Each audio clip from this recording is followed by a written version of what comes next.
John Banville The Sea. This novel is a beautiful telling of grief, trauma, and how the process of healing is not always linear. I finished this book a few weeks ago. I thoroughly enjoyed this book by John Banville, and this was my first book from his collection. He is an Irish writer, and while doing my research on this book and him as a writer, I found that a memory plays a very integral part within his writing, and that resembled a lot of my favorite author at this time, Kazuo Ishiguro. A lot of his writing is based around memories and how unreliable a memory could be. And this is exactly, I guess, a little bit of a sprinkle on Banville's writing.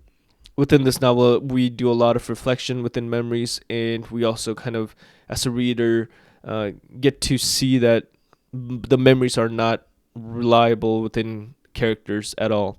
And this is a very similar or the same kind of theme within Kazuo Ishiguro novels that I enjoyed. So it was very refreshing, but also very pleasant to kind of see somebody else take memories and put them into their novel. And then also his writing style, his prose, his lyricism reminded me a lot of Gabriel Garcia Marquez.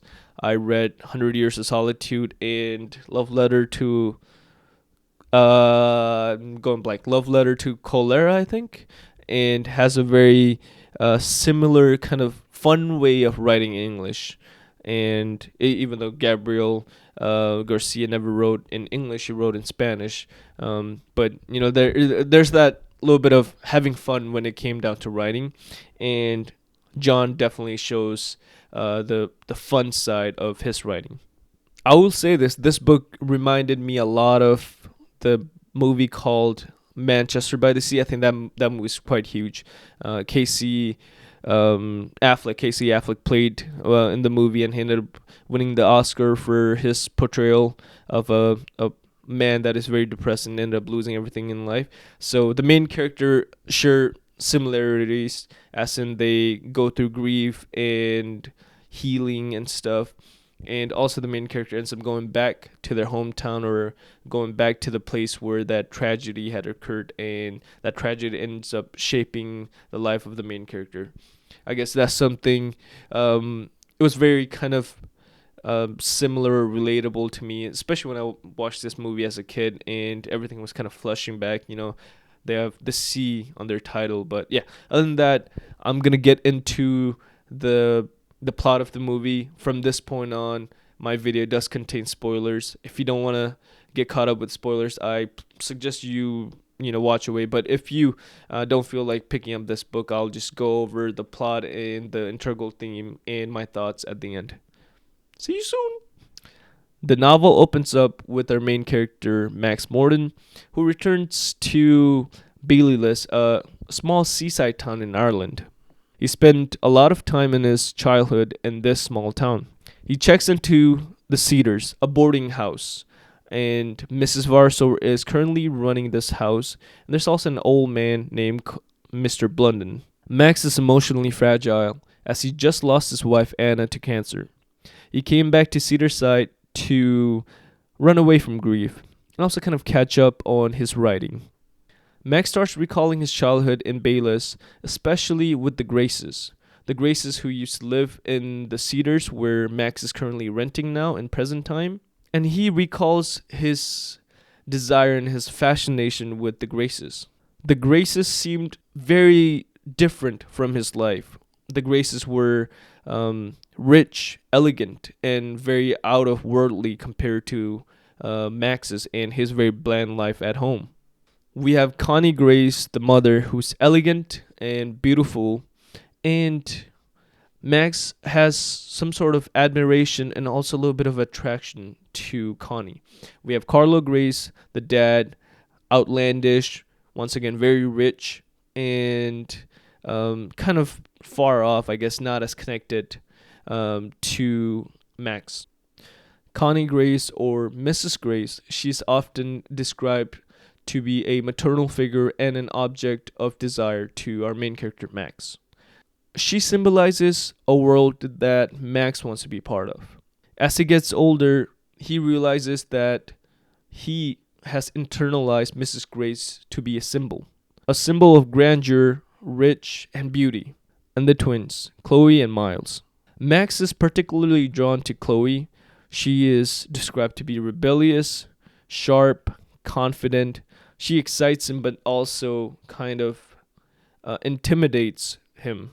Miles, her twin, is very quiet, shy, and reserved, introverted, and is often kind of described to be mute, just because he has hard time verbalizing and hard time speaking things to other people besides her twin sister. But then the narration goes back to when Anna is first diagnosed with cancer. The author never goes on depth with the medical terms being used to diagnose Anna's cancer, but author kind of uses a different way. He uses very emotionally charged sequences to describe the state of despair our main character is going through.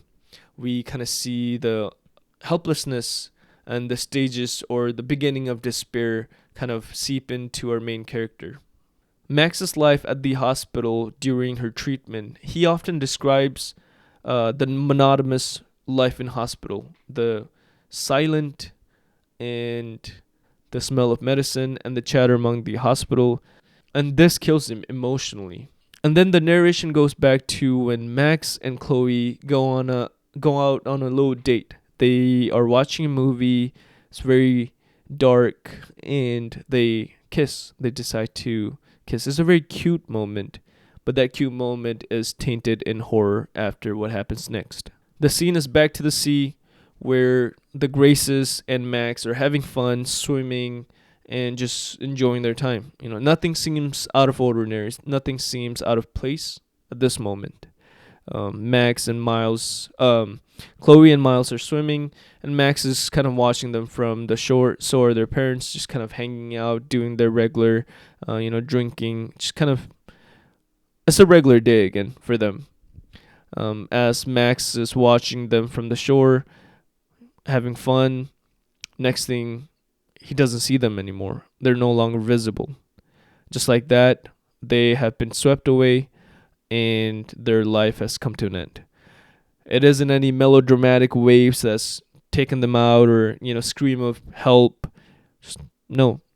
One thing, once they're visible, and then another time they're not. That's it. That's how their life comes to an end. The sea that gave life and laughter to our characters also gave despair and grief. The sea resembles the inevitability of death and grief. As the sea stays still and unchanged, it's like how the fate of morality stays the same.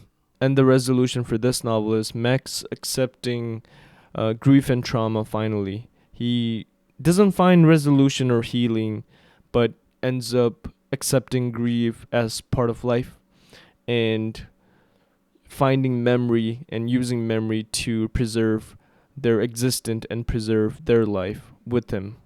Quick thoughts on this book is this is something very reminiscent to Kazuo Ishiguro writing-esque. This is something the memoir-esque, the memory-based kind of novel. Those are the novels that I really enjoy.